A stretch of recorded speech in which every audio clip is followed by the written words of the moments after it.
Dikarenakan akan ujian semester, Yuzuru Kuranosuke dan Sayuri belajar bersama di rumah Yuzuru, sambil merendam kaki ke air panas untuk menahan kantuk. Sementara para robot bersantai di sebuah bangunan. Ibu Yuzuru yang baru pulang berbelanja pun melihat mereka yang ngantuk dan memberikan sayuran kepada mereka agar tetap sehat kuat dan tahan lama. Saat sudah bosan, Yuzuru memanggil Kabutaku untuk bermain, namun remote-nya malah nyasar ke saluran radio yang mengumumkan berita penjahat yang menjadi buronan polisi. Yuzuru menyampaikan kabar itu ke Polwan yang biasa patroli yang kebetulan saat itu ia sedang libur dari tugasnya. Karena sedang libur, dia mengabaikan info dari Yuzuru dan malah diajak kencan oleh Danggoron. Di saat yang bersamaan, datanglah Kabutaku, Tantorina dan Kuajiro yang juga mendengar berita itu melalui komunikasi remote tadi. Sayuri memberi ide jika mereka saja yang akan menangkap penjahat itu. Dia berpendapat penjahat itu sedang membuat jalan kabur di bawah tanah. Maka Sayuri memerintahkan kepada mereka semua untuk mencari penjahat tersebut. Benar saja, penjahat yang berjumlah 2 orang itu sedang di bawah tanah berencana menggali jalan untuk ke sebuah ban di kota itu. Saat Kabutaku dan Yuzuru mendengar sesuatu yang mencurigakan di bawah tanah, datanglah Kobrander yang mengganggu mereka. Saat sedang tertawa, pesawat kertas yang ditempeli gugusan bintang melintas di hadapan mereka. Kobrander mengejarnya sementara Kabutaku tetap fokus menggali tanah untuk mencari si penjahat bersama Kuajiro. Akhirnya didapatlah informasi kalau lubang galian penjahat itu mengarah ke sebuah ban. Sayuri yang geram langsung pergi ke arah ban. Sesampainya di ban, rupanya ban itu tutup, dan Sayuri tetap memaksa untuk masuk. Di saat yang sama 2 penjahat tersebut sudah membobol tembok ban dan masuk. Akhirnya Kabutaku dan Kuajiro berhasil masuk dan memergoki 2 penjahat itu. Disusul kelompok Sayuri yang juga berhasil masuk ke ban yang pengamanannya sangat lemah itu, karena bisa dijebol oleh anak-anak. Saat diinterogasi Sayuri, para penjahat mengaku mereka dulunya memiliki impian yang sama namun tak kesampaian. Dan akhirnya mereka bersatu menjadi mafia. Namun tidak ada hal-hal yang brutal yang mereka lakukan selama ini. Semua mereka lakukan hanya untuk bertahan hidup. Saat proses interogasi berlangsung, datanglah gugusan bintang yang menempel di pesawat kertas tadi, diiringi oleh Kobrander yang mengejar di belakangnya. Melihat itu kelompok Kabutaku juga ikut mengejarnya. Namun sayangnya Kobrander masuk ke lubang galian Kabutaku tadi. 2 penjahat tersebut mengetahui kalau gugusan bintang itu dapat mengabulkan permintaan. Jadi mereka berencana untuk mendapatkan gugusan bintang itu juga. Setelah lama mengejar, akhirnya Kabutaku mendapatkan gugusan bintang itu. Tiba-tiba Kabutaku dihubungi oleh Yuzuru yang sedang disekap oleh sang penjahat. Karena mereka terlalu fokus mengejar gugusan bintang, mereka tidak sadar kalau Yuzuru tidak ada dari tadi.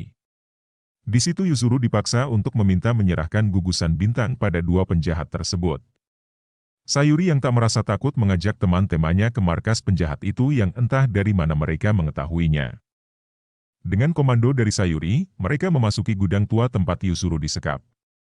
Kabutaku bertemu penjahat dan berniat menyerahkan gugusan bintang. Namun saat pesawat itu sedang terbang, datanglah kelompok Kobrander yang menangkap pesawat itu. Kuranosuke yang melihat dari luar pun tak tinggal diam juga ingin merebut gugusan bintang. Kobrander berhasil membawa pesawat itu kabur keluar dari gudang. Penjahat itu mengejar dengan sepenuh kekuatannya sampai akhirnya Kobrander terpojok.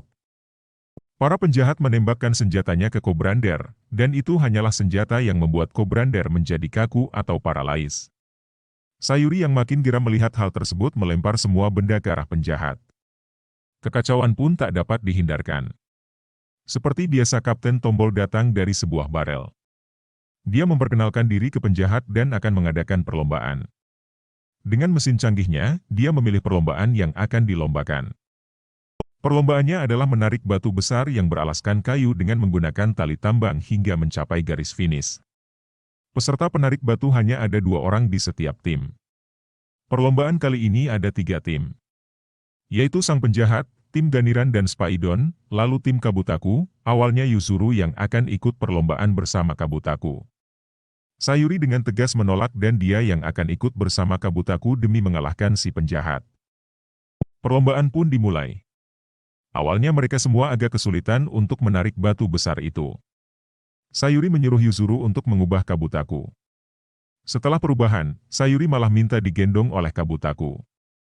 Sayuri pun mengeluarkan pecutnya untuk membuat Kabutaku semangat. Ganiran dan Spidon pun ikutan berubah. Namun meskipun sudah berubah, mereka tetap saja kewalahan.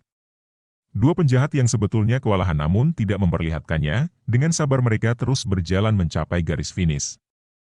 Batu yang ditarik oleh Ganiran dan Spidon pun terlepas dari talinya dan menggelinding hingga menindih Kobrander. Tim Kobrander pun gugur dalam perlombaan. Sementara Kabutaku dan dua penjahat masih semangat untuk berlomba. Tetapi saat akan mencapai finish, Kabutaku berubah ke wujud asal karena kehabisan energi dan terjatuh.